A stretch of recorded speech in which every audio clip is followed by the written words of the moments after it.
BA part first मनोविज्ञान विषय की क्लास में आप सभी का स्वागत।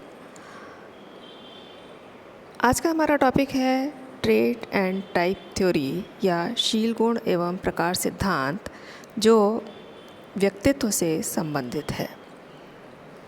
पिछली क्लास में जैसा कि आप सभी जानते हैं कि मनोविज्ञान का अर्थ क्या है, इसे किस प्रकार से परिभाषित किया गया है विभिन्न मनोवैज्ञानिकों के द्वारा, और मनोवैज्ञानिकों के अनुसार व्यक्तित्व का स्वरूप क्या है, इस विषय पर हमने चर्चा की थी। उसी को आगे बढ़ाते हुए आज हम ये जानने का प्रयास करेंगे कि व्यक्तित्व को कितने प्रकारों में बांटा जा सकता है, क्या व्यक्तित्व को विभिन्न प्रकारों में बांटा जा सकता है या नहीं, और अगर बांटा जा सकता है तो कितने प्रकारों में। व्यक्तित्व के प्रकारों की यदि हम बात करें तो व्यक्तित्व को मनोवैज्ञानिकों ने अनेक प्रकारों में बांटने का प्रयास किया है अपनी अपनी विचारधारा के अनुरूप, लेकिन हम यहाँ पर केवल चर्चा करेंगे शील गुण सिद्धांत की और प्रकार सिद्धांत की। जैसा कि आप चित्र में देख रहे हैं, यहाँ व्यक्तित्व के दो प्रकारों की चर्चा हम विस्तार से करेंगे, क्योंकि ये दो प्रकार आपके सिलेबस में मुख्य रूप से दिए हुए हैं। तो जो व्यक्तित्व का शील गुण सिद्धांत है, उस शील गुण सिद्धांत में ऑलपोर्ट के विचार, कैटल के विचार और कोस्टा और मैक्रे के विचारों के विषय में हम चर्चा करेंगे। व्यक्तित्व के प्रकारों में ही जो प्रकार सिद्धांत है, टाइप थ्योरी है, उसमें हम चर्चा करेंगे हिपोक्रेट्स के वर्गीकरण की, क्रेशमर के वर्गीकरण की, शेल्डन के वर्गीकरण की, यूंग और आइजिंग के वर्गीकरण की।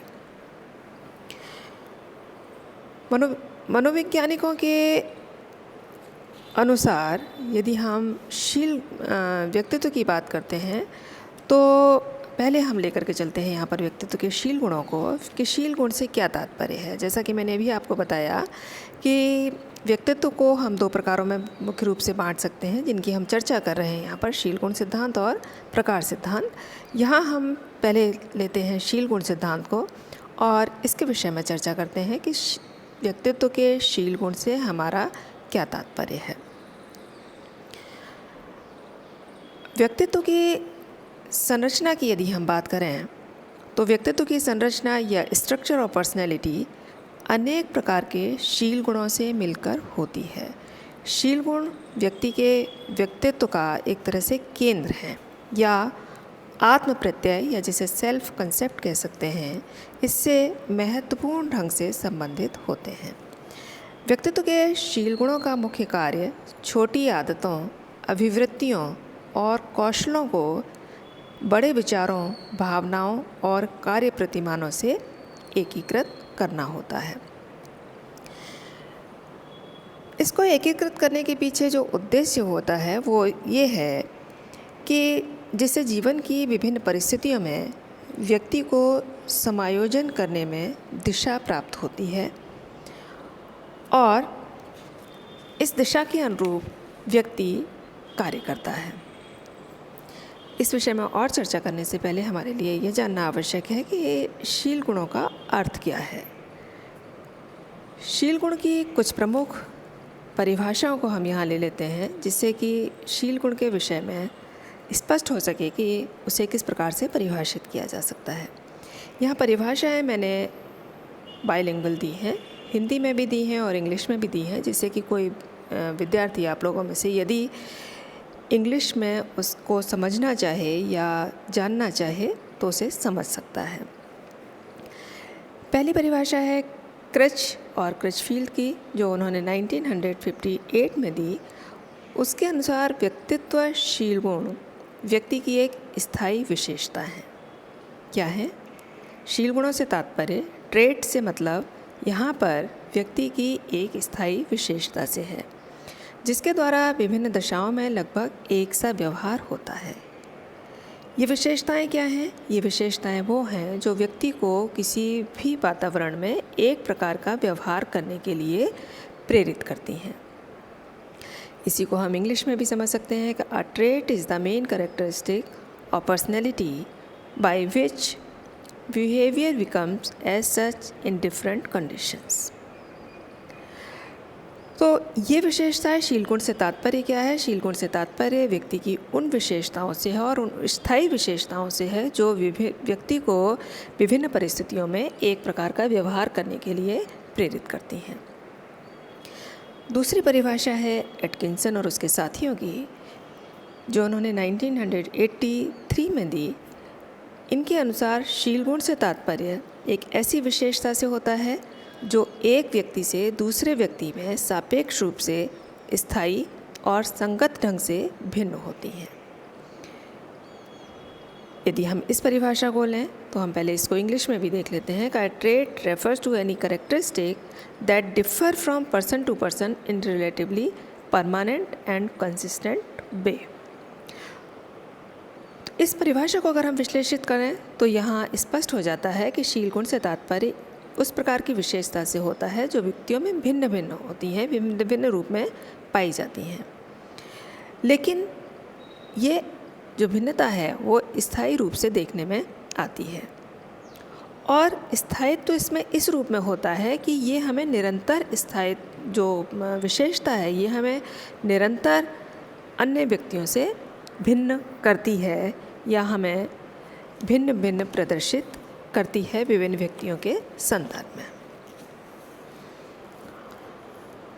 तो इस प्रकार से अगर देखें तो ये कहा जा सकता है कि शील गुण किसी परिस्थिति विशेष में सामान्यीकृत व्यवहार करने का ढंग है। जब व्यक्ति के सामने कोई परिस्थिति विशेष होती है तो व्यक्ति जिस प्रकार से एक सामान्यीकृत व्यवहार करता है, ये सामान्यीकृत व्यवहार किस तरह का होता है? अपेक्षाकृत स्थायी होता है। इसके द्वारा विभिन्न परिस्थितियों में लगभग एक सा व्यवहार होता है। शील गुण अपूर्व और सार्वभौमिक होते हैं।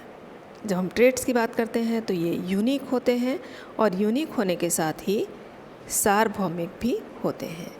ये व्यक्ति के ये देश और परिस्थिति के अनुरूप बदलते नहीं हैं। सार्वभौमिक होने से तात्पर्य है कि आज हम कहें कि इस पर्टिकुलर प्लेस पर ये व्यक्ति का गुण मान्य है, ऐसा नहीं होता। ये सभी देश और काल में सभी स्थानों पर एक जैसे ही होते हैं। ये व्यक्ति के संपूर्ण व्यवहार का प्रमुख आधार भी होते हैं। तो इन परिभाषाओं की यदि हम बात करें तो शील गुण की इन परिभाषाओं से स्पष्ट हो जाता है कि व्यक्ति के व्यक्तित्व की विशेषताएं इन्हें कहा जा सकता है शील गुणों को। इन शील गुणों का मापन भी किया जा सकता है। मापनियों के द्वारा ये पता लगाया जा सकता है कि किसी व्यक्ति में आक्रामकता शील गुण अधिक है, स्पर्धात्मकता अधिक है, सामयिकता अधिक है, परोपकारिता अधिक है, सत्यनिष्ठा अधिक है, या जितने भी अलग अलग शील गुण हैं इनमें से किस शील गुण की उस व्यक्ति में अधिकता है और कौन से शील गुण उस व्यक्ति में पाए गए हैं और कौन से शील गुण उस व्यक्ति में उपस्थित नहीं हैं। इसका जब हम मापन करना चाहें तो इनका विभिन्न मापनियों के माध्यम से हम इनका मापन भी कर सकते हैं।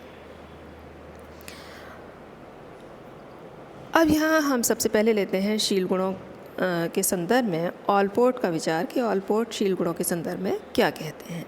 ये तो हमने एक ऊपर सामान्य परिभाषा दी कि शील गुण से हमारा तात्पर्य क्या है। ऑलपोर्ट ने अपना किस प्रकार से विचार व्यक्त किए हैं शील गुणों के संदर्भ में, उन्होंने शील गुणों को कितने प्रकारों में बांटा है, क्या उन्होंने कोई विभाजन किया है अथवा नहीं, ये शील गुण के संदर्भ में ऑलपोर्ट के विचार से स्पष्ट होगा।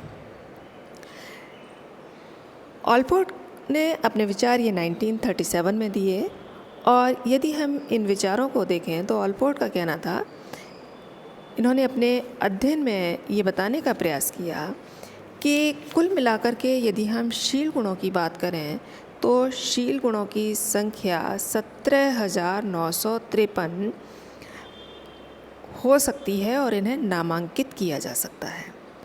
तो ऑलपोर्ट ने अपने अध्ययनों के आधार पर 17,953 शील गुणों की चर्चा की है और केवल चर्चा ही नहीं की है, इनका उन्होंने नामकरण भी किया है। साथ ही उन्होंने ये भी कहा कि इनमें से 4050 शील गुण इस प्रकार के हैं, 4050 ट्रेट्स इस प्रकार के हैं जिनका मापन किया जा सकता है। साथ ही व्यक्तित्वशील गुणों का वर्णन करते हुए ऑलपोर्ट ने बताया कि शील गुणों को हम मुख्य रूप से 3 भागों में विभक्त कर सकते हैं, 3 भागों में बांट सकते हैं। वे शील गुण कौन कौन से हैं? उन्होंने कहा कि पहला है कार्डिनल शील गुण, दूसरा है केंद्रीय शील गुण और तीसरा है गॉड शील गुण। कार्डिनल शील गुण क्या हैं? कार्डिनल शील गुण व्यक्ति के इतने प्रबल गुण होते हैं और ये व्यक्ति के केंद्र में स्थित होते हैं। ये वो गुण हैं जो बहुत ही तीव्र गुण हैं और व्यक्तित्व के केंद्र में स्थित होते हैं। व्यक्ति इन्हें छिपाना भी चाहे तो छिपा नहीं सकता। इसको हम समझ सकते हैं एक एग्जाम्पल से, जैसे हम कहें कि महात्मा गांधी में शांति और अहिंसा 2 ऐसे कार्डिनल शील गुण थे जिनके कारण वह पूरे विश्व में चर्चित रहे। यदि हम महात्मा गांधी की बात करते हैं तो सत्य और अहिंसा के पुजारी के रूप में वे हमारे सामने दिखाई देते हैं। तो ये जो शील गुण थे, जो उन्होंने सत्य को किसी भी परिस्थिति में सत्य का साथ नहीं छोड़ा या अहिंसा का जो एक गुण था उसको नहीं छोड़ा, तो ये उनके व्यक्तित्व के कार्डिनल शील गुण कहे जा सकते हैं या कार्डिनल ट्रेट्स कही जा सकती हैं। दूसरे हैं केंद्रीय शील गुण। केंद्रीय शील गुण क्या है? ये शील गुण वास्तव में व्यक्तित्व निर्माण की ईंट कहे जा सकते हैं। व्यक्तित्व निर्माण की ईंट से मतलब क्या है कि यदि हम किसी भी इमारत को बना रहे होते हैं तो इस इमारत के निर्माण में ईंटों की आवश्यकता होती है। छोटी छोटी ईंटें मिलकर के और किसी चीज़ को निर्मित करती हैं। जैसे हम किसी भवन को निर्मित कर रहे हैं या किसी पर्टिकुलर बिल्डिंग का निर्माण कर रहे हैं, तो वहाँ ईंटें क्या हैं? ईंटें अनेक हैं, छोटी छोटी हैं और उनको मिला करके हम किसी इमारत का निर्माण करते हैं। तो उसी तरह से ये केंद्रीय शील गुण क्या हैं? ये केंद्रीय शील गुण भी उसी प्रकार के हैं। ये वास्तव में एक तरह से व्यक्तित्व निर्माण की ईंटें हैं। जैसे हम कह सकते हैं कि सामाजिकता, आत्मविश्वास, ये क्या है? ये एक तरह से व्यक्ति के कुछ केंद्रीय शील गुण हैं और इन शील गुणों के आधार पर ही व्यक्ति का व्यक्तित्व निर्मित होता है। उसके बाद में उन्होंने तीसरे नंबर पर रखा है गॉड शील गुणों को या सेकेंडरी ट्रेट्स को। सेकेंडरी ट्रेट्स क्या हैं या गॉड शील गुण क्या हैं? यह शील गुण कम महत्वपूर्ण होते हैं या ये कहा जा सकता है कि ज़्यादा महत्वपूर्ण नहीं है। जैसे व्यक्ति का पहनावा है, हेयर स्टाइल है, खाने की आदतें हैं, तो ये व्यक्ति की जब हम व्यक्तित्व की बात करते हैं तो ये प्रभावी तो है, लेकिन ये उतनी ज़्यादा प्रभावी नहीं है। प्रत्येक व्यक्ति का अपना खाना खाने का अंदाज़ हो सकता है, हेयर स्टाइल का अपना अंदाज़ हो सकता है, व्यक्ति के कपड़े पहनने का अपना अंदाज़ हो सकता है। तो ये चीज़ें हैं, लेकिन ये चीज़ें एक तरह से गौण हैं, इतनी ज़्यादा इम्पॉर्टेंट नहीं है कि व्यक्ति के व्यक्तित्व में इनका बहुत ज़्यादा अहम रोल नहीं कहा जा सकता। तो इस प्रकार से ऑलपोर्ट को अगर देखा जाए तो ऑलपोर्ट ने विशेष रूप से 3 प्रकार के गुणों की चर्चा की: कार्डिनल शील गुण, केंद्रीय शील गुण और गॉड शील गुण। कार्डिनल शील गुण एक तरह से वो हैं जो कि व्यक्ति के प्रत्येक समय में काम आते हैं और प्रत्येक कार्य के पीछे छिपे हुए होते हैं, और केंद्रीय शील गुण वे हैं जो एक तरह से व्यक्ति के व्यक्तित्व का निर्धारण करते हैं। गॉड शील गुण उनको कहा गया है जो कि व्यक्ति के लिए बहुत ज़्यादा इम्पॉर्टेंट की श्रेणी में नहीं आते। नेक्स्ट है कैटिल के विचार। कैटिल ने भी शील गुणों के संबंध में चर्चा की है और कैटिल ने कारक विश्लेषण के आधार पर 171 शील गुणों के विषय में चर्चा की है। उन्होंने 171 शील गुण बताए हैं। विशेष कारक विश्लेषण के आधार पर ज्ञात मूल शील गुणों की संख्या उन्होंने 35 बताई है।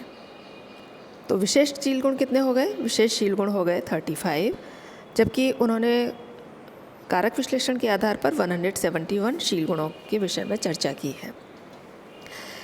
इन 35 में से भी उन्होंने 23 शील गुण ऐसे बताए हैं जो सामान्य व्यक्तियों में पाए जाते हैं, और इसके अलावा जो 16 मूल शील गुण हैं उन्हें उन्होंने बहुत अधिक महत्वपूर्ण माना है। अब ये 16 मूल शील गुण कौन से हैं, इनकी चर्चा हम यहाँ पर करते हैं। इन शील गुणों की चर्चा करें तो इन 16 शील गुणों को या 16 ट्रेट्स को मापने के लिए कैटिल ने 16 PF टेस्ट का निर्माण किया है। या इसी को अगर हम फुल फॉर्म इसकी देखें तो 16 PF की है 16 personality factor. P for personality, F for factor. तो 16 पर्सनैलिटी फैक्टर को ही हम संक्षेप में 16 PF कह सकते हैं। और क्योंकि ये एक क्वेश्चनर है, क्वेश्चनर के माध्यम से शील गुणों का मापन किया जा सकता है, इसलिए इसको पूरी तरह से नाम दे दिया 16 पर्सनैलिटी फैक्टर क्वेश्चनर। तो इसका निर्माण किया किसने? कैटल ने।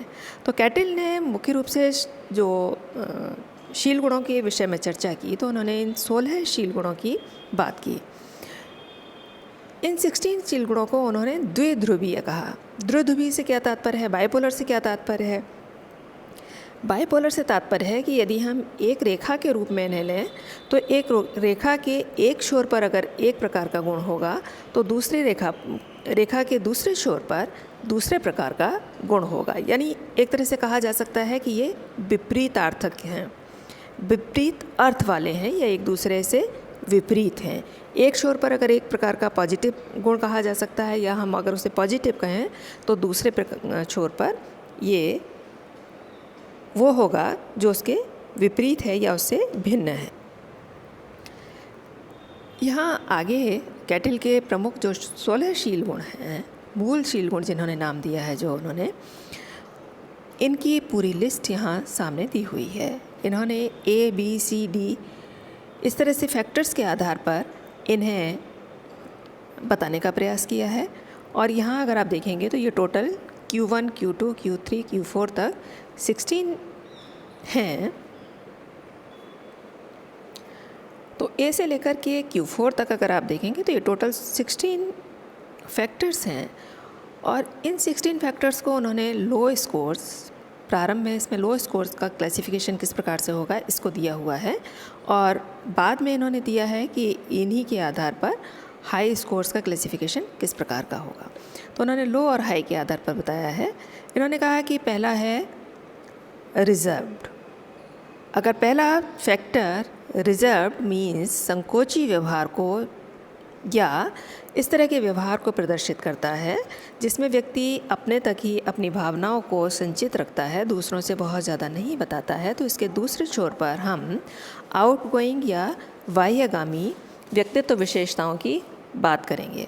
तो इस प्रकार से अगर देखा जाए तो पहला जो लो स्कोर है वो इसका रिजर्व की कैटेगरी में आता है और दूसरा आउटगोइंग की श्रेणी में आता है। उसके बाद में दूसरे को अगर देखें तो इन्होंने लिखा है कि कॉन्क्रीट थिंकिंग क्या है और एब्स्ट्रैक्ट थिंकिंग क्या है। अगर लो स्कोर आते हैं तो वो कॉन्क्रीट थिंकिंग को बताते हैं इस टेस्ट के माध्यम पर, और अगर हाई स्कोर आते हैं तो वो हाई स्कोर एब्स्ट्रैक्ट थिंकिंग या अमूर्त चिंतन के विषय में बताते हैं। तो सी जो फैक्टर है वो है संवेगात्मक रूप से अस्थिर व्यक्तित्व को प्रदर्शित करता है, कम स्कोर्स, और संवेगात्मक रूप से स्थिर व्यक्तित्व को अधिक स्कोर सी फैक्टर में प्रदर्शित करते हैं।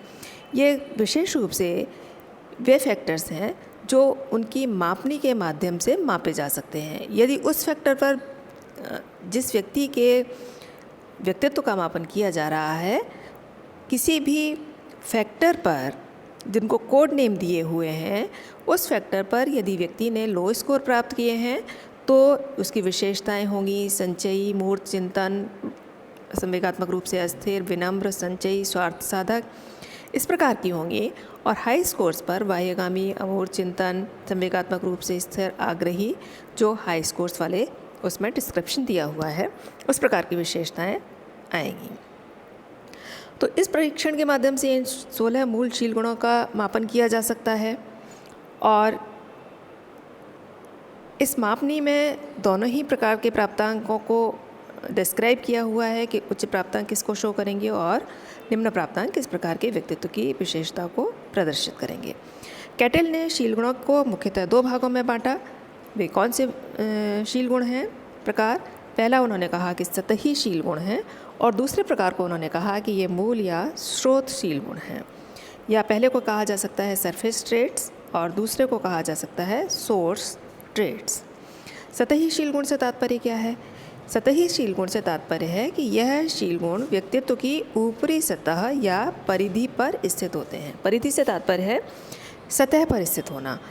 यदि हम एक सर्किल को देखें तो परिधि का पार्ट वो है जो कि बिल्कुल किनारे का पार्ट है। तो ये ऊपरी सतह पर स्थित होते हैं। जैसे सत्यनिष्ठा, प्रसन्नता, परोपकारिता आदि को उन्होंने सतही शील गुणों के रूप में देखा है, बताने का प्रयास किया है। और दूसरे हैं मूल या स्रोत शील गुण या सरफेस ट्रेट्स। मूल शील गुणों का व्यक्तित्व की संरचना में महत्वपूर्ण कार्य होता है। मूल शील गुण व्यक्तित्व की भीतरी संरचना से संबंधित होते हैं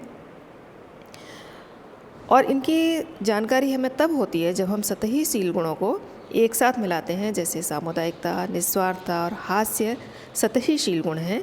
इन तीनों शील गुणों को अगर हम मिला दें एक साथ तो एक नया शील गुण बन सकता है, जिसे हम मित्रता का शील गुण कह सकते हैं। तो मूल शील गुणों की अभिव्यक्ति सतही शील गुणों के द्वारा होती है। ये कैटिल के विचार थे और कैटिल ने इस प्रकार से मुख्य रूप से 16 शील गुणों की बात की, लेकिन उसके बाद में उन्होंने ये भी कहा कि शील गुणों को हम मुख्य रूप से 2 शील गुणों के में डिवाइड कर सकते हैं या बांट सकते हैं, जिसमें पहला है सतही शील गुण और दूसरा मूल या स्रोत शील गुण। तीसरा है इसमें कोस्टा और मैक्रे का विचार। कोस्टा और मैक्रे का विचार है, इन्होंने जो अपना विचार दिए, अपना व्यू पॉइंट दिया, उस व्यू पॉइंट को ही इन्होंने कोस्टा और मैक्रे ने 1992 में 5 मूल शील गुणों को बताया और इन 5 मूल शील गुणों को ही उन्होंने बिग 5 मॉडल का भी नाम दिया। इस सिद्धांत के 5 मूल शील गुणों को आयामों द्वारा बताया गया है, डायमेंशंस द्वारा बताया गया है। नीचे आप देख रहे हैं एक चित्र बना हुआ और इसमें 5 आयाम दिखाए हुए हैं। इन 5 आयाम के आधार पर उन्होंने अपने विचारों को अभिव्यक्त किया। उन्होंने कहा कि निम्न व उच्च प्राप्तांकों के आधार पर इनका मापन किया जा सकता है। प्रत्येक शील गुण द्विध्रुवीय है, जैसा कि अभी मैंने आपको कैटिल के विषय में उनके विचारों को बताते हुए बताया था। तो उन्होंने भी इसमें शील गुणों को द्विध्रुवीय माना है। कौन कौन से शील गुण हैं? वे 5 शील गुण हैं: extraversion, agreeableness, consciousness, neuroticism, openness to experience. और इन सभी के आधार पर ही उन्होंने लो और हाई में इनको बांटा और लो की उन्होंने भिन्न विशेषताएं बताई और हाई की उसी प्रकार से भिन्न विशेषताएं बताई जिस प्रकार से कैटिल ने एक्सप्लेन किया है। तो जब हम बिग 5 शील गुण की बात करते हैं या बिग 5 मॉडल की बात करते हैं तो आप वहाँ एग्ज़ाम में कई बार आता है कि पर्सनैलिटी के बिग 5 मॉडल को एक्सप्लेन कीजिए। तो जब बिग 5 मॉडल को एक्सप्लेन करने की बात आती है तो आप कोस्टा और मैक्रे के इस विचारों को ही यहाँ पर लिखेंगे, उनके द्वारा दिए गए इस मॉडल की ही चर्चा यहाँ पर करेंगे। तो 5 मूल आयामों में पहला आयाम इसमें बहिर्मुखता का है या एक्स्ट्रोवर्जन का है, दूसरा सहमतिजन्यता का है, तीसरा अंतःकरण की शुद्धता का है और चौथा मनस्ताप का, 5वां अनुभव के प्रति खुलापन है। बहिर्मुखता से व्यक्ति की सामाजिकता का पता चलता है, सहमतिजन्यता से व्यक्ति के स्वभाव, विश्वास इत्यादि का पता चलता है, अंतःकरण की शुद्धता से कर्तव्य पालन, स्व अनुशासन आदि के विषय में जानकारी मिलती है और मनस्ताप से व्यक्ति की संवेगात्मक स्थिति और स्वभाव इत्यादि के बारे में पता चलता है। अनुभव के प्रति खुलेपन से तात्पर्य है कि व्यक्ति कितना रचनात्मक है, कितना जिज्ञासु है या कितना कल्पनाशील है। तो शील गुणों के द्वारा व्यक्तित्व व्याख्या में यह सहमति नहीं है कि व्यक्तित्व की व्याख्या के लिए कितने और कौन कौन से शील गुण आवश्यक हैं। यह भी सहमति नहीं है कि कौन कौन से मूल शील गुण व्यक्तित्व के लिए आवश्यक हैं। कोस्टा और मैक्रे द्वारा बताए गए 5 शील गुणों के बारे में भी सार्वजनिक सहमति नहीं है, लेकिन व्यक्तित्व का अध्ययन आधुनिक मनोवैज्ञानिक व्यक्तित्व शील गुणों के आधार पर करना ज़्यादा उचित समझते हैं और इन शील गुणों का महत्व व्यक्ति के व्यक्तित्व के संदर्भ में चर्चा करते समय बहुत अधिक महत्वपूर्ण हो जाता है। दूसरा है व्यक्तित्व के प्रकार। तो व्यक्तित्व के प्रकार के विषय में हम चर्चा अगले वीडियो में करेंगे। धन्यवाद।